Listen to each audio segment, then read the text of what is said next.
In today's video, I'm going to teach you how to export Soundtrap project. By the end, you'll have a clean audio file of your track ready to share, upload, or master elsewhere. We'll keep it simple and stick to the exact process used inside Soundtrap. First, open the Soundtrap website. This takes you to the main Music Makers page, where you can access your account and projects. Look toward the top of the page and click Login. If you're already signed in, you'll be taken straight to your home area. If not, you'll see the sign-in options. For this walkthrough, select Login with Google. A Google window will appear. Choose your Google account to continue. After a moment, Soundtrap will confirm your login and bring you into your workspace. Once you're in, go to Projects. This is where all your songs and sessions are listed. You'll see your recent work along with any collaborations. Take a moment to locate the specific song you want to export. If you have many projects, scanning by title or thumbnail can make this quicker.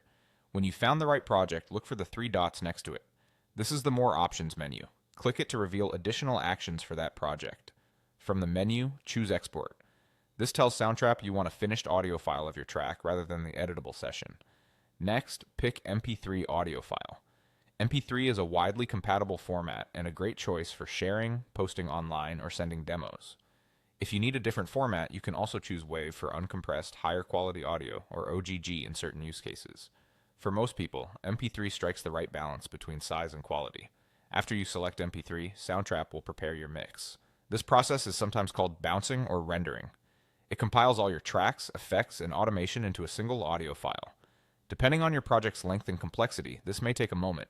Keep the tab open while it finishes. When the export is ready, your browser will begin downloading the file to your default downloads folder. If you don't see it immediately, check your browser's download indicator and your computer's downloads directory. From there, you can move the file to your project folder, upload it to streaming platforms that accept MP3, or share it with collaborators. And that's it. You went to Soundtrap, logged in with Google, opened projects, used the three dots menu to export, and saved your song as an MP3. Thanks for watching and enjoy your exported track.